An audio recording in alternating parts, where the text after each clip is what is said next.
Welcome to SR English Institute. This is R. Sharma. Today I am going to talk about narration. In this narration I am going to tell you how to change reporting verb while changing from direct to indirect speech. यानी आज मैं narration में बताने वाला हूँ कि direct से indirect speech में बदलते समय रिपोर्टिंग वर्ब को कैसे बदला जाता है. तो let's start this video lecture. ध्यान दें, इस कंसेप्ट को समझने के लिए हमें दो तरह का सेंटेंस को लेना पड़ेगा. फर्स्ट वन जो सेंटेंस लेना पड़ेगा वो सेंटेंस होगा जिसमें रिपोर्टिंग वर्ब के बाद ऑब्जेक्ट दिया हो, और सेकेंड वन जो सेंटेंस होगा रिपोर्टिंग वर्ब के बाद ऑब्जेक्ट नहीं दिया हो. तो सबसे पहला मैं सेंटेंस ले रहा हूँ जिसमें ऑब्जेक्ट नहीं दिया हो. तो ध्यान रखें, डायरेक्ट स्पीच का पहले कंसेप्ट को समझ लीजिए. सब्जेक्ट दिया हो और सब्जेक्ट के बाद रिपोर्टिंग वर्ब दिया हो और रिपोर्टिंग वर्ब के बाद ऑब्जेक्ट नहीं दिया हो, उसके बाद कॉमा दे करके और सेकेंड जो सेंटेंस होता है वो रिपोर्टेड स्पीच में होता है. वो रिपोर्टेड स्पीच यहाँ दिया हो, यानी कि यहाँ सेंटेंस दिया हो. हमें इससे कोई मतलब नहीं है इस सेंटेंस को होने से, इसलिए हम अभी यही बता रहे हैं. मतलब एक ही बात पर है कि यहाँ पर होना चाहिए हमारा जो सेंटेंस असर्टिव सेंटेंस होना चाहिए. असर्टिव सेंटेंस में होना चाहिए, यानी रिपोर्टेड स्पीच ये है, या इसे ये भी कह सकते हैं कि सेंटेंस का जो स्ट्रक्चर होना चाहिए हमारा असर्टिव का मतलब होगा सब्जेक्ट के बाद वर्ब दिया हो, वर्ब के बाद ऑब्जेक्ट दिया हो, या सब्जेक्ट के बाद किसी ऑक्सिलरी वर्ब का दिया हो, उसके बाद मेन वर्ब का दिया हो, या ऑब्जेक्ट का दिया हो, या सब्जेक्ट दिया हो, सब्जेक्ट के बाद ऑक्सिलरी वर्ब दिया हो, उसके बाद नॉट दिया हो, उसके बाद मेन वर्ब दिया हो, या ऑब्जेक्ट दिया हो. यानी कि असर्टिव सेंटेंस दो प्रकार का होता है. एक होता है आपको अफर्मेटिव और निगेटिव, दोनों को असर्टिव सेंटेंस में रखा जाता है. इसलिए हमारा सेंटेंस यहाँ असर्टिव में होना चाहिए. असर्टिव सेंटेंस में होना चाहिए. तो ध्यान रखें, इनडायरेक्ट स्पीच में बदलते समय यहाँ रिपोर्टिंग वर्ब जिसकी मैं जिक्र कर रहा हूँ वो या तो से में होगा, या सेज में होगा, या सेड में होगा. ये सभी रिपोर्टिंग वर्ब के रूप में यहाँ हो सकता है. इनडायरेक्ट स्पीच में जब इसे बदलेंगे तो सब्जेक्ट जो कहते हैं उतरेगा, यहाँ रिपोर्टिंग वर्ब. अब यहाँ देखना है कि क्या रिपोर्टिंग वर्ब के बाद ऑब्जेक्ट है. तो यहाँ ऑब्जेक्ट नहीं होने पर बात हो रहा है, यानी कि रिपोर्टिंग वर्ब में कोई बदलाव नहीं लाएंगे. जो से रहेगा से ही उतर जाएगा, सेज रहेगा तो सेज ही उतर जाएगा, और सेड होगा तो सेड ही में उतर जाएगा. यानी नो चेंजिंग. यदि ऑब्जेक्ट नहीं दिया हो तब. उसके बाद एक डबल इन्वर्टेड कॉमा को हटाने के बाद डैट का प्रयोग किया जाता है. उसके बाद यहाँ पर जो रिपोर्टेड स्पीच होगा वो उसका टेंस सेंटेंस के अनुसार बदलेगा, यानी इसके अनुसार बदलेगा. जो नियम है उसके अनुसार बदलेगा, उसका पर्सन हो उसके अनुसार बदलेगा. तो यहाँ हम डायरेक्ट रिपोर्टेड स्पीच दे रहे हैं असर्टिव सेंटेंस वाले. ध्यान रखें. तो पहला एग्जाम्पल मैं देने जा रहा हूँ से पर, यानी डायरेक्ट स्पीच में से पर हो तो से दे, से आई एम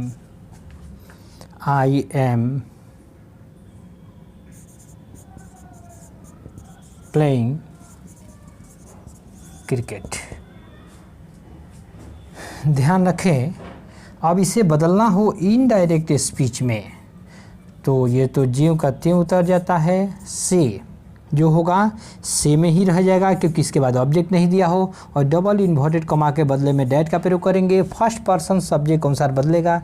तो सब्जेक्ट दे है तो यहाँ दे हो जाएगा. और यहाँ ध्यान रखिए प्रेजेंट, यानी रिपोर्टेड स्पीच प्रेजेंट या फ्यूचर टेंस में होने पर इधर का जो टेंस है वो बदलता नहीं है, केवल सब्जेक्ट के अनुसार वो टेंस अपना वर्ब मैनेज कर लेता है उसी टेंस में। यानी प्रेजेंट में है तो ये भी प्रेजेंट में जो आएगा, यानी इसके साथ आर का प्रयोग होगा, प्लेइंग क्रिकेट, और लास्ट में फुल स्टॉप का प्रयोग करेंगे। सेकंड वन होगा, यानी कि अब आते हैं सेज पर डायरेक्ट स्पीच में। तो यहाँ होगा ही सेज, यहाँ आई वॉज या आई एम ए बिजनेसमैन। तो ध्यान रखिए, इसे इनडायरेक्ट स्पीच में जब बदलना होगा तो इनडायरेक्ट स्पीच में ही सेज को सेज में ही रखेंगे और डबल इन्वर्टेड कमा के बदले में डैट फर्स्ट पर्सन सब्जेक्ट के अनुसार ही हो जाएगा, ही के अनुसार यहाँ इस का प्रयोग करेंगे और यहाँ पर अ बिजनेसमैन फुल स्टॉप हो गया अंत में। तो मुख्यतः हमें इसी पर ध्यान रखना है। और फिर हम लोग आ जाएंगे अब नेक्स्ट डायरेक्ट स्पीच, यानी थर्ड सेंटेंस होगा, यानी सेड पर। यहाँ सी करते हैं, सी सेड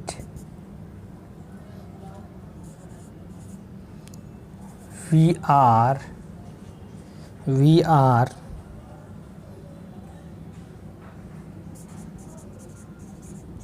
हंग्री। तो यहाँ पर इनडायरेक्ट स्पीच में बदलते समय ध्यान रखना है, सी सेड को बदला नहीं जाएगा, सेड ही मिला जाएगा क्योंकि ऑब्जेक्ट नहीं दिया हो, डबल इन्वर्टेड कमा के बदले में डैट, फर्स्ट पर्सन सब्जेक्ट के अनुसार, तो फर्स्ट पर्सन यहाँ वी दिया है तो सब्जेक्ट के अनुसार थोड़ा सेंस के अनुसार हम लोग बदलते हैं।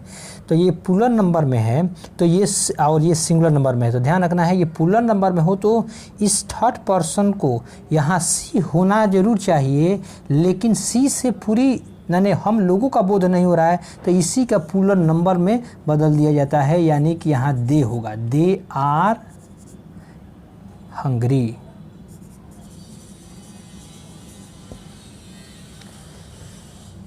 तो मैं उम्मीद करता हूँ कि आप लोगों को समझ में आ गया होगा। तो फिर से समझ लीजिए कि रिपोर्टिंग वर्ब के बाद यदि ऑब्जेक्ट नहीं दिया हो तो जो भी यहाँ पर रिपोर्टिंग वर्ब दिया हो वो सेम बदलते समय उतर जाता है।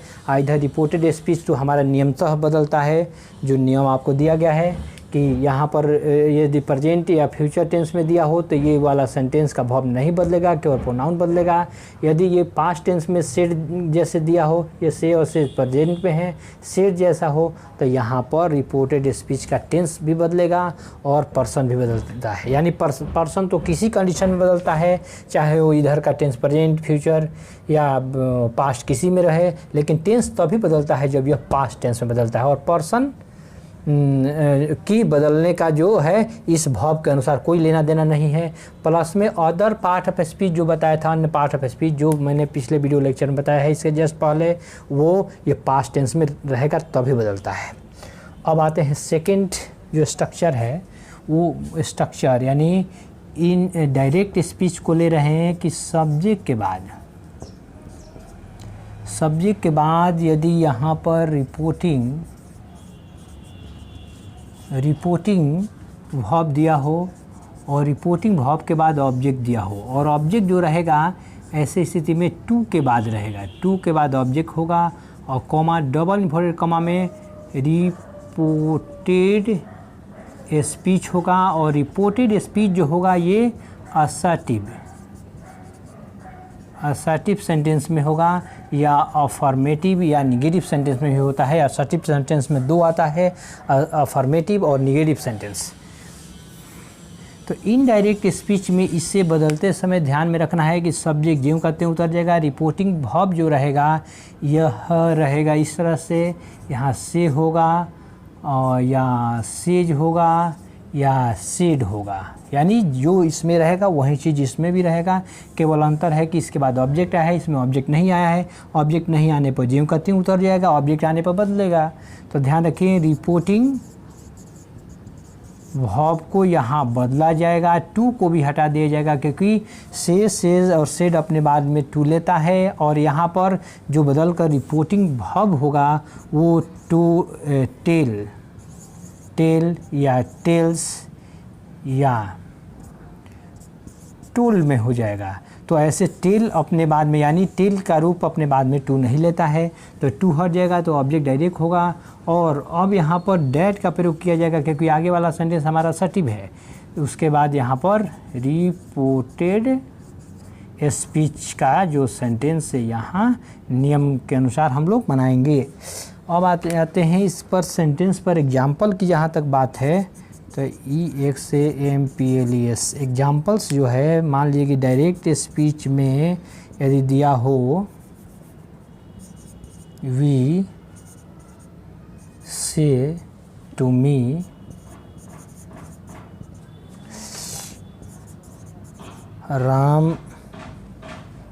Ram is present today, Ram आज उपस्थित है। यहाँ ध्यान रखिए इनडायरेक्ट स्पीच में बदलते समय वी ज्यों का त्यों सब्जेक्ट उतर जाएगा। से जो होगा, से के बाद में एक ऑब्जेक्ट दिया है मी, तो ये बदल जाएगा टोल्ड में, से टेल्स में बदल जाएगा क्योंकि जो यानी से प्रेजेंट इंडेफिनिट V1 में है तो वी अपने बाद में टेल V1 में ही लेगा। टू हट जाएगा क्योंकि टू टेल अपने बाद में टू नहीं लेता है। मी डायरेक्ट होगा, डबल इन्वर्टेड कॉमा के बदले में डैट। थर्ड पर्सन आराम है, कोई भी नाम व्यक्ति का थर्ड पर्सन होता है या आपका नाम हो वो थर्ड पर्सन होगा। तो ये इसे ज्यों का त्यों उतार देते हैं। आइज को बदल सकते हैं तो नहीं बदल सकते हैं क्योंकि यहाँ पर प्रेजेंट टेंस है। प्रेजेंट फ्यूचर टेंस में रिपोर्टिंग वर्ब रहने पर इसे ज्यों का त्यों उतार देंगे। सब्जेक्ट के अनुसार बदलेगा केवल, यानी कि उसी टेंस में बदलेगा, यानी दूसरे टेंस में नहीं बदलेगा। तो प्रेजेंट में ही है, प्रेजेंट टुडे, टुडे को भी उसी में उतारेंगे इज़ प्रेजेंट टुडे में, क्योंकि प्रेजेंट और फ्यूचर टेंस में रहने पर वो अन्य पार्ट ऑफ स्पीच यानी अदर पार्ट ऑफ स्पीच को बदला नहीं जाता है। मैंने इसके जस्ट पिछले वीडियो लेक्चर में बताया था। अब आते हैं डायरेक्ट स्पीच में सेकंड सेंटेंस को लेते हैं जिसमें सेज दिया हो। ध्यान रखिए तो यहाँ होगा सी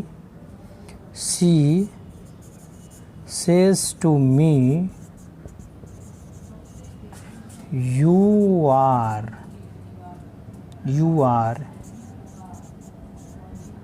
laborious। यहाँ ध्यान रखिए इसे इनडायरेक्ट स्पीच में बदलते समय हमें सी को सी में ही, से जो बदल जाएगा टेल्स में बदलेगा, टू हट जाएगा और मी डायरेक्ट उतर जाएगा क्योंकि टेल अपने बाद में टू नहीं लेता है, टेल्स टू नहीं लेता है, टोल टू नहीं लेता है, यानी टेल का कोई भी रूप अपने बाद में टू नहीं लेता है। डबल इन्वर्टेड कॉमा के बदले में डैट का प्रयोग करेंगे। सेकंड पर्सन ऑब्जेक्ट कौन सा, तो ऑब्जेक्ट मी है, तो आई में बदल जाएगा, ये बदल जाएगा, प्रेजेंट में ही रहेगा क्योंकि यह है यहाँ प्रेजेंट टेंस है तो आई के अनुसार प्रेजेंट में बदलेगा। Am laborious, LABORIOUS full stop. अब लास्ट वन हो गया टोल्ड। तो ध्यान रखिए डायरेक्ट स्पीच में ही said to her you will be a doctor.